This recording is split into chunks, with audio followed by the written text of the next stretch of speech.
As those of you who have taken courses from me know, I love throwing in as many real-world configurations and examples and that kind of thing as I possibly can, because occasionally when I used to teach this course in person, I'd say something along the lines of, these things don't always work the way the books say they will, and at least one person in the room would look absolutely shocked. and I went through the same thing, you went through the same thing, we all went through the same thing. But here with auto negotiation, here's my real-world tip for you. Leave it alone.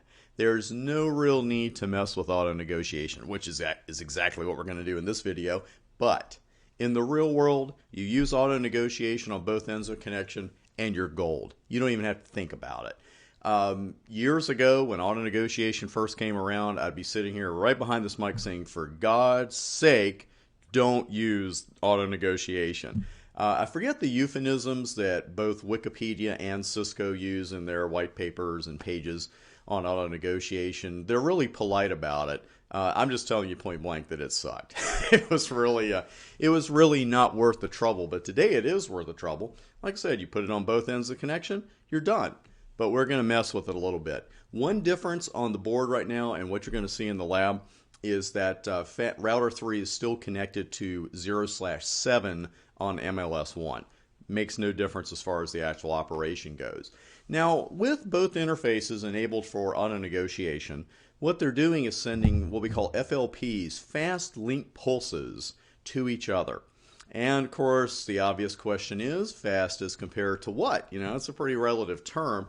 Well, they're fast compared to normal link pulses. Bet you didn't see that coming. Here are the two side by side.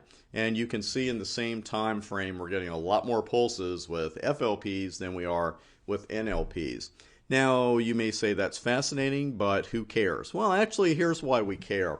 The FLP is basically a declaration of the capabilities of that sending device, saying here's my speed, here's my duplex setting, and it allows a decision as to speed and duplex that is as fast and efficient as possible without exceeding device capabilities. If the port on the other end of a connection can only run at Ethernet speed, there's no use in you sending it at gig Ethernet speed or even fast Ethernet speed, because what's going to happen? On your end, everything looks great until you start seeing, wow, we're dropping a lot of packets. Now, the fundamental auto negotiation rules. If both ports support half and full duplex is always preferred, and we're very, very grateful for that. No CSMA CD, no half duplex jazz.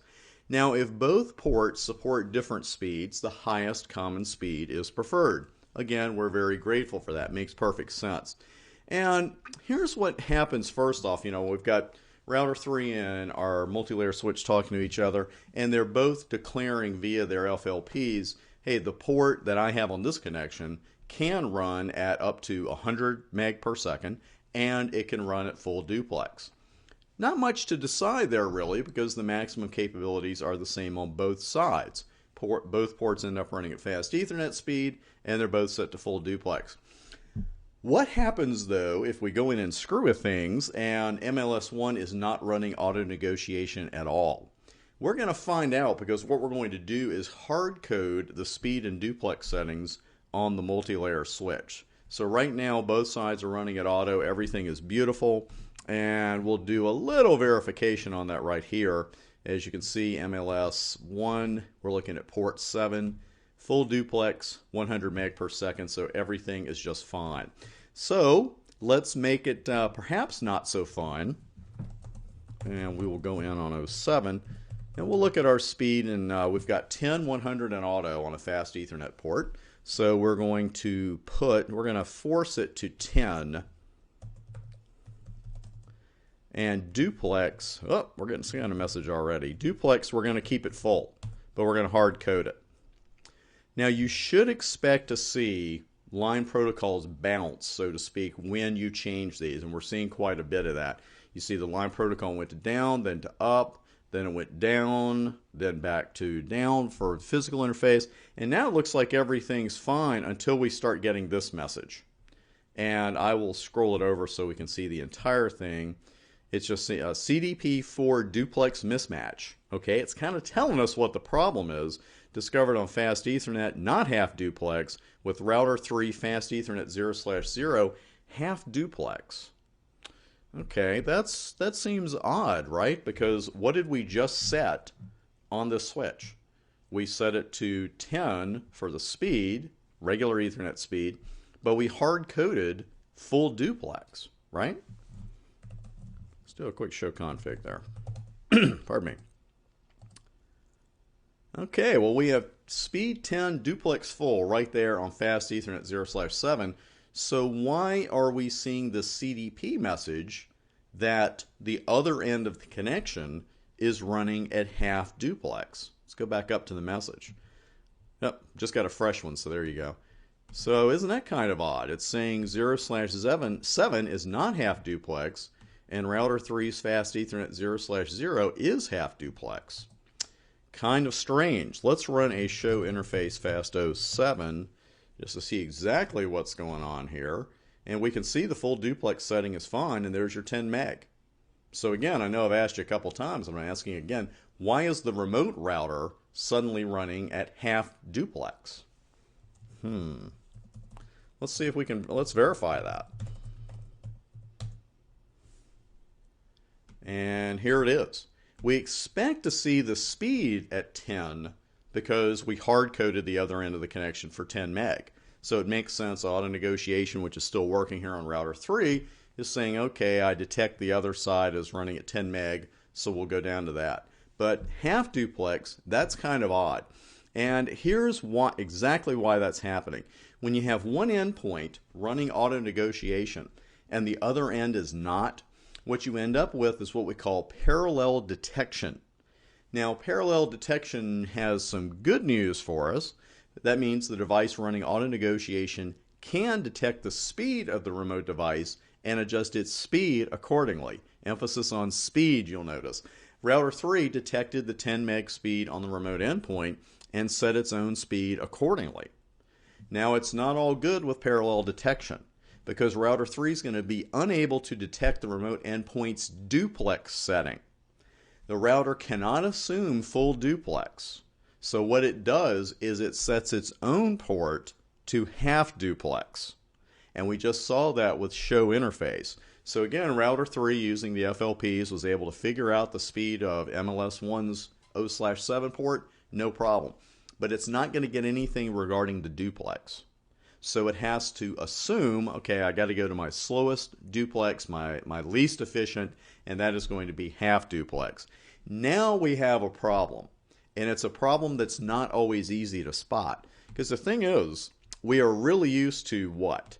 We are really used to seeing the line protocol go down when we have some kind of problem like this.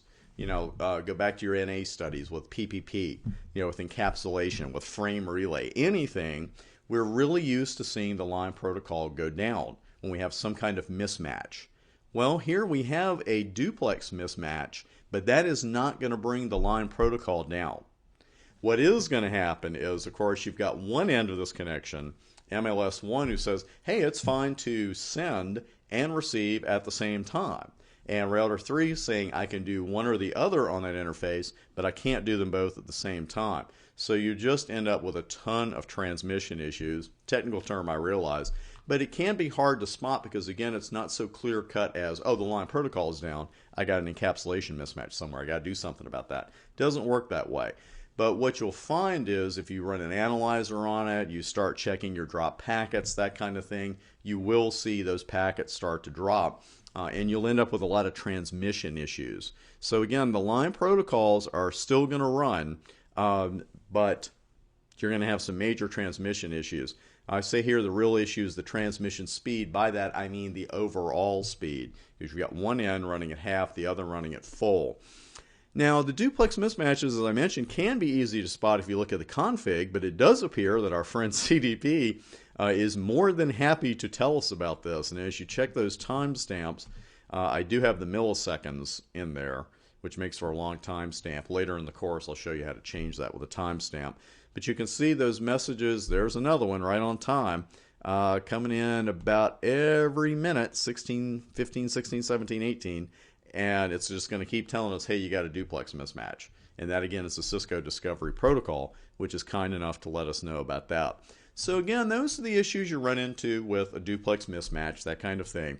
A little tougher to spot, but of course, if you're looking at your console and you're looking at CDP messages, you're not just going to spot them, you will be yelled at until you do something about it. Again, in the real world, leave auto negotiation alone. For your CCNP switch exam, be ready to identify the issues that can come up, and we've seen them here in action, because the half duplex setting may not be where you would expect it to be, or really at all. So again, just one quick reminder, when you've got auto negotiation on one end, not on the other, what happens is the speed can be accurately detected, but the duplex cannot. That is it for auto negotiation, and actually for our fundamentals section. So I believe coming up next is a huge section on VLANs. Take a deep breath, and I'll see you there.